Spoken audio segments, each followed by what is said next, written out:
It is good to be with you today while Pastor Joanne, right now she's on vacation, I think, and then going to the biennial. So prayers for safe travel for them. I'm going to be reading from the Gospel of John, a very familiar text to most of us, I think. After this, Jesus went across the Sea of Galilee, some call it Tiberias. A huge crowd followed him, attracted by the miracles they'd seen him do among the sick. When he got to the other side, he climbed a hill and sat down, surrounded by his disciples. It was nearly time for the feast of the Passover, kept annually by the Jews. When Jesus looked out and saw that a large crowd had arrived, he said to Philip, "Where can we buy bread for all these people?" He said this to stretch Philip's faith. He already knew what he was going to do. And Philip answered, 200 silver pieces wouldn't be enough to buy bread for each person here to get a piece. One of the disciples, it was Andrew, brother to Simon Peter, said, "There's a little boy with 5 barley loaves and 2 fish. But that's a drop in the bucket for a crowd like this." And Jesus said, "Make the people sit down." There was a nice carpet of green grass in this place, and they sat down, about 5,000 of them. And Jesus took the bread and gave thanks, gave it to each person who was seated. He did the same with the fish. All ate as much as they wanted. And when the people had eaten their fill, he said to the disciples, "Gather the leftovers so nothing is wasted." They went to work and filled 12 large baskets with leftovers from the 5 barley loaves. And the people realized that God was at work among them in what Jesus had done. And they said, "This is the prophet for sure, God's prophet right here in Galilee." And Jesus saw that in their enthusiasm, they were about to grab him and make him king. So he slipped off and went back up the mountain to be by himself. This is the word of the Lord. Thanks be to God. Excuse me. In 2015, I had the honor of giving a message for the ordination service of my friend, the Reverend Heidi Tyler, at Penfield Baptist. And in the sermon, I talked about how ministry is messy. And I began with this. Sir Ernest Shackleton was a polar explorer who led 3 British expeditions to the Antarctic, and he was one of the principal figures of a period known as the heroic age of Antarctic exploration. It's been said, but not proven really, that he once put an ad in the paper looking for men to join his expedition. It looked like this. Men wanted for hazardous journey, small wages, bitter cold, long months of complete darkness, constant danger, safe return doubtful. Honor and recognition in case of success. Is that ministry or what? And I talked to Heidi about how ministry looks a lot like Shackleton's ad, and it's very, very messy. I talked about how sometimes ministry is warm and fuzzy, and sometimes it is powerfully meaningful, and sometimes it is so painful. Watching someone die, watching people in poverty, watching people be broken by relationships or loneliness. Watching isn't really the right word because that seems like it's from a distance. So let's go with another word, walking with. Walking with people in illness, walking with people in poverty and brokenness and addiction. And regardless of whether we're watching or walking, ministry is messy. When I started this sermon, I was going to go deep into the feeding of the 5,000, in particular, the version I read, where we learned that a young boy saved the day. And then it was a conversation with my young friend, Rob, who changed my focus. Now, before I begin the story, I want to show you a picture of him. There he is. This is Rob. I met Rob when he was in high school, and I was pastor of Lafayette First Baptist Church. He took vocal lessons from our choir director, Ben, and invited him to sing for us several times.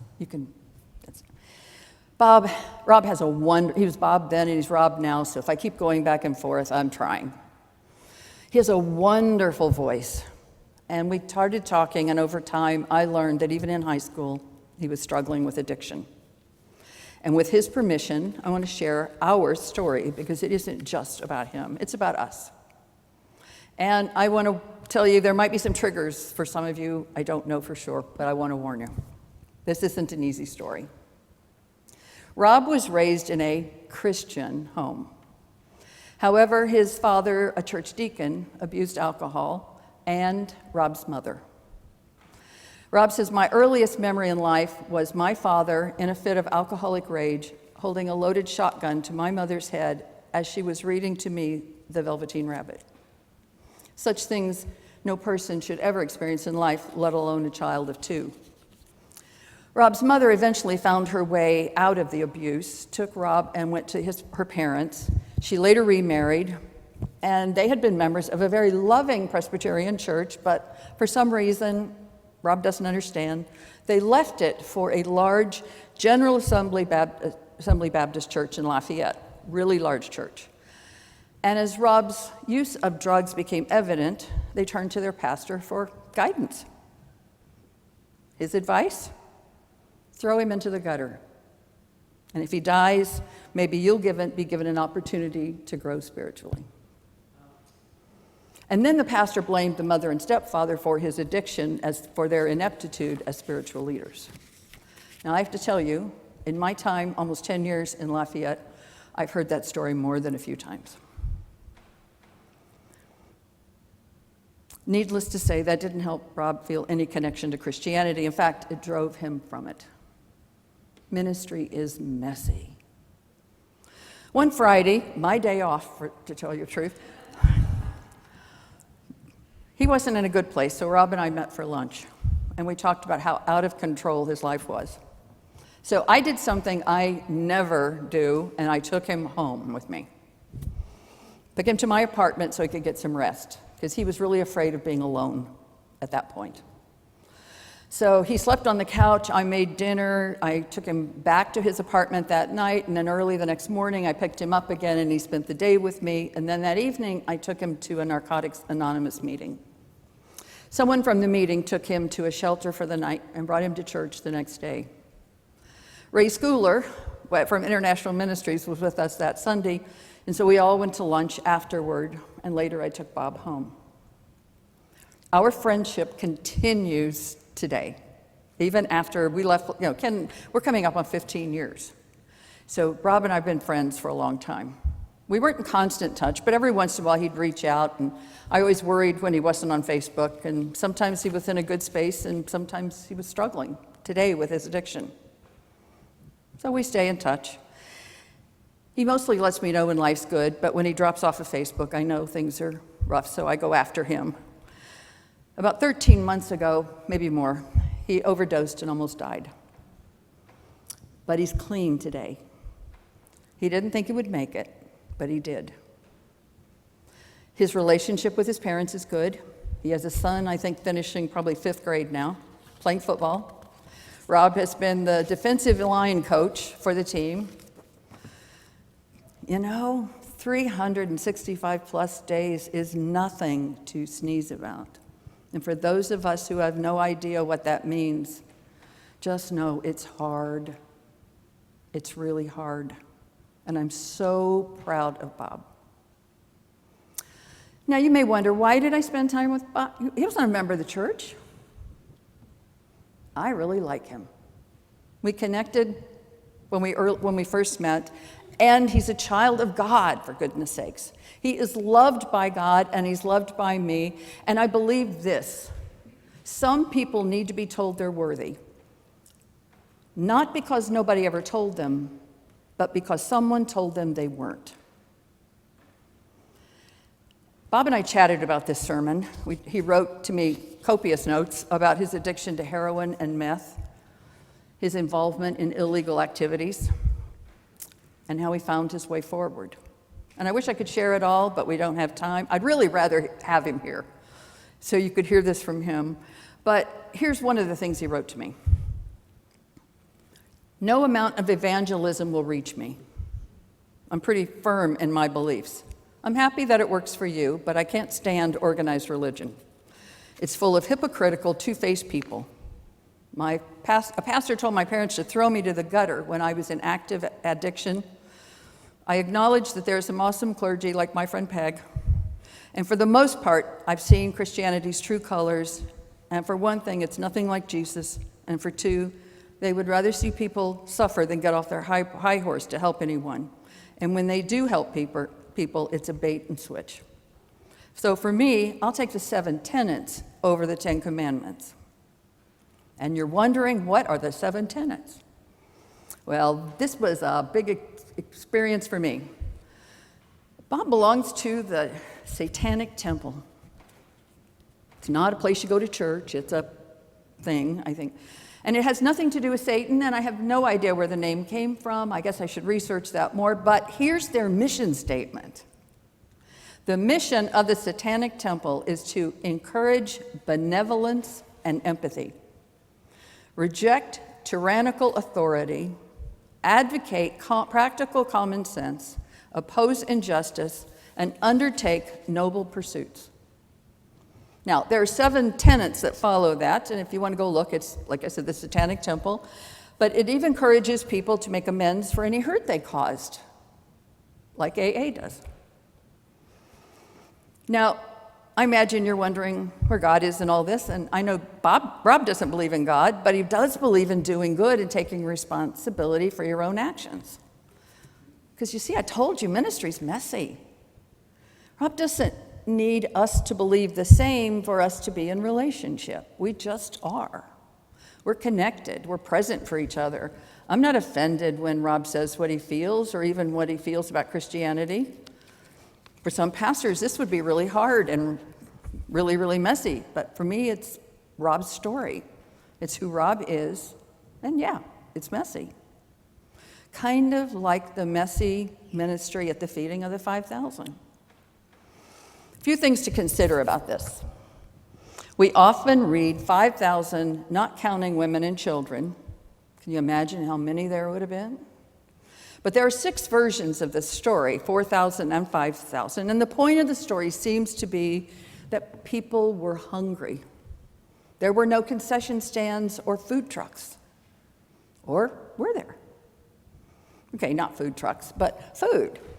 I mean, if one little boy has food, somebody else has food, right? So maybe people really did have more than enough, and once the little boy shared his, everybody else shared those too. I mean, I don't know about you, but that's a miracle to me. People shared what they had with those who did not. Maybe the miracle was that people didn't complain about sharing food with people who didn't bring any or didn't have any to bring. Or maybe the miracle is exactly as we read it. Maybe Jesus took the lunch of a boy and multiplied it, and I gotta be honest, I can believe that. I mean, I pray for miracles all the time. I prayed for a miracle when my grandson was dying of croup. I believe in miracles. So why couldn't Jesus multiply bread and fish? Well, either way is miraculous, isn't it? Either way, neither of these takes a miracle away from Jesus. But either way is a bit messy. Either way, Jesus is inviting people to share what they have with those sitting around them. Either way, Jesus is teaching the disciples about actually doing ministry instead of just talking about it. He even says, don't just tell me about it, you feed them. Some years ago, when I was in Lafayette, I took Gladys to her doctor's appointment in Indianapolis. It was about an hour away. Her daughter didn't like to drive on the interstate, so Gladys asked me if I would take her. I immediately agreed. She had cancer in her eye and had to have it removed. She was in her 80s at the time. And she handled this with such grace. Now, where's the messy part? A member of my own pastoral relations committee said to me, that's really nice of you to do, but your time could be better spent elsewhere. And that I shouldn't take Gladys to her doctor's appointments.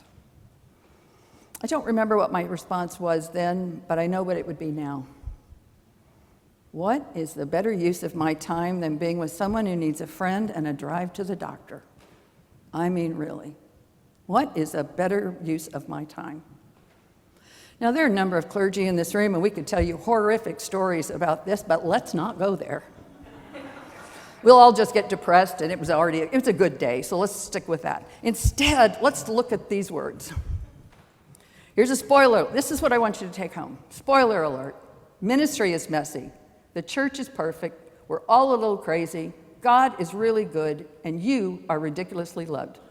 Read that with me. Spoiler alert. Ministry is messy. The church isn't perfect. We're all a little crazy.